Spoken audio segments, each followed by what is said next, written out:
Communication is the mirror of your mind. If the reflection looks unclear, it's not the mirror's fault. It's because the lens needs cleaning. And that's exactly what we're going to do today. Clean the lens. Because whether you're leading a team, you're raising kids, or you're trying to share your ideas online like I am, the way you communicate is the difference between understood and being ignored. And it's going to be interesting to see how many of you listen to this episode, or has this been something that's been ignored? We'll find out. This episode, we're going to share 3 practices that have sharpened my communication personally, and I know that they're going to sharpen yours too. They're simple, they're practical, and best of all, they're free. I was chatting with a client yesterday. We were talking about communication, and one of the things that he wanted to do was improve his communication, and I just went boom, boom, boom. And I was like, Jed, I think we just came up with a framework, like something that we can give to people. I'm going to credit you in the podcast when we do that. So that's exactly what we're doing, because had Jed not asked that question and we just gone back and forth, this would not have come to be.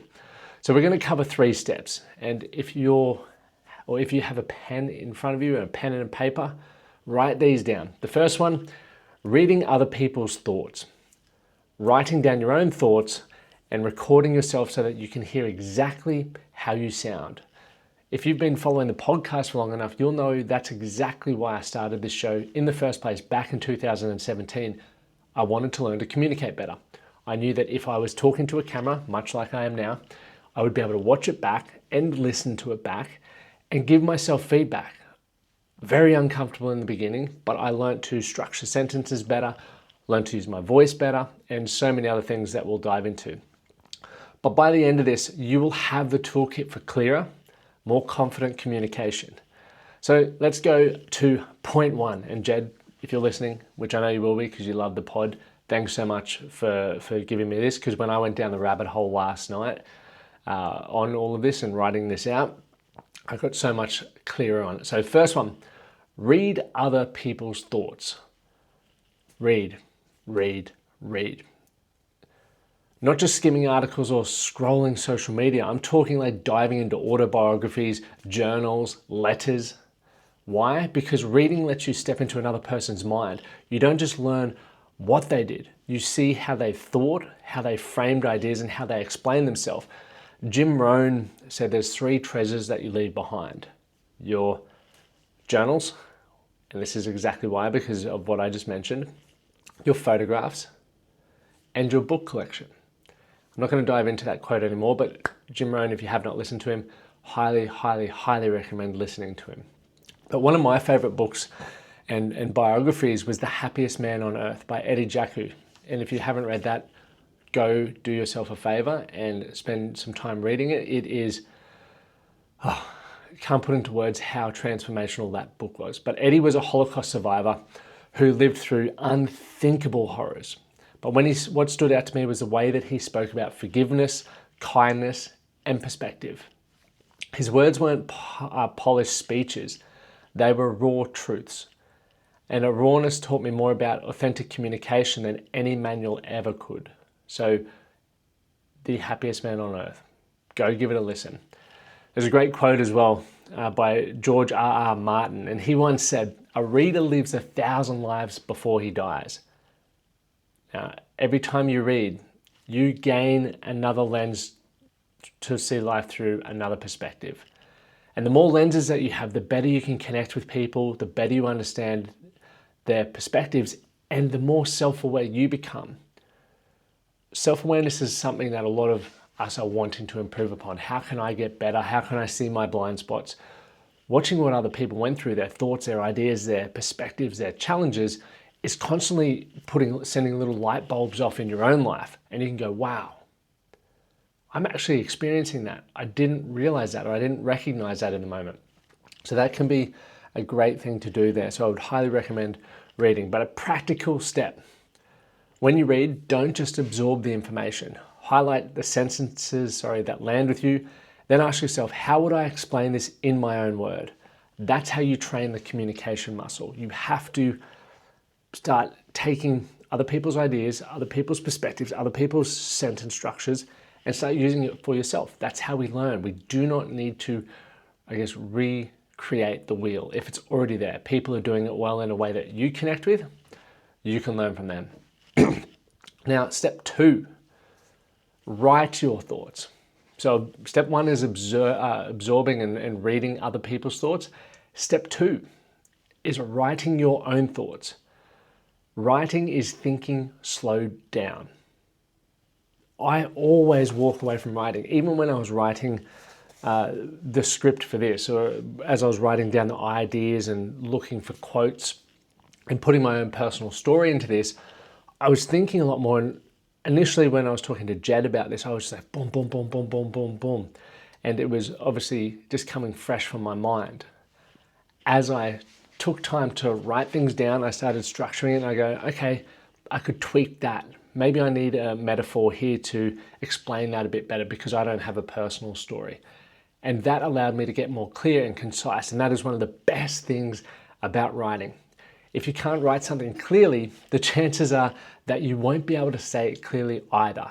So think about that. If you can't, and I want you to actually write this one down. If you can't write something clearly, chances are you won't be able to say it clearly either. So for me, journaling has been game changing. And I've actually just created Man That Can journals, which will be available on Amazon soon. I'm not making any profit out of them. I just want to get you guys books. I've ordered the first test copy just to make sure that I'm happy with it, but eventually you'll see that start coming out. But I think of writing like sharpening a knife. For anyone who's done it, you put it through the blade through the sharpener. The first draft is always dull and clunky, but with each pass, you shave away the excess until it becomes sharp enough to cut through the confusion.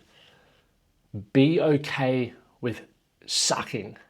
Right? Be okay with not being good at communication. I remember a story years ago, 2014, and I was at a pub and I only actually took time to think about what was the event that was happening, because I always told this story and I said, I can't really remember the question, I can't really remember the event. But I was at the pub, Alfred and Constance here in Brisbane, 2014, just started dating Amy, and they were talking about the death of Philip Hughes, who was an Australian cricketer who copped a ball and died, unfortunately, and it was a sad thing. And he asked what I thought about it. And my response was, that's effing effed. Thinking that should tell him how I feel. And for some reason or another, this bloke just said, mate, stop swearing and tell me what you actually mean. In the moment, that pissed me off because someone had pulled me up on not being able to communicate my ideas properly. And I didn't, continue that conversation with old bub because I was angry, but that has stuck with me ever since. And I start thinking, okay, well, if I use it's effing effed, what would I really mean? And at the time I didn't know. But if I were to have written down now to go, how could I expand on that sentence? How can I learn to communicate that and cut through the confusion? What would I have actually meant? And I probably would have said something like, oh, that's horrific. It's such a tragic loss that such an incredible sportsman had his life taken doing something that he loved. It makes me sad. That's probably what I wanted to say, looking back on hindsight. But for me, as I was saying, journaling has been game changing. I've had moments where I thought I understood something, but when I tried to put it into words, I just couldn't. And that used to frustrate me, and maybe it may frustrate you as well. But I want you to challenge yourself to push through it, seek understanding, seek clarity, just write, review, revise, continue. You will gain clarity on it, I promise you. So I realized my thoughts were just scattered, and that's uncomfortable because it's also where the growth happens. It forces you to refine not just what you think, but how you think. So a practical step for you guys, write one page about something that you believe in.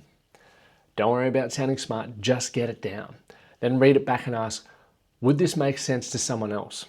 This is a simple habit that's going to expose the blind spots and strengthen your clarity. Much like I started the podcast, The Man That Can Project, it actually used to be called Well Fit with Lachlan Stuart because I spoke more on fitness and mindset. Over the years, it's grown and evolved as I've gone, I want to share more skills, insights, and interviews to help men who listen to this show become the best version of themselves. Now, finally, number 3, what I am doing exactly right now, what you're listening to, and you can listen to yourself. Record yourself speaking. Think about athletes. They watch game tape to see what they did right and where they need to improve. Singers record rehearsals so they can hear what the audience hears, and communicators should do the same. You should do the same.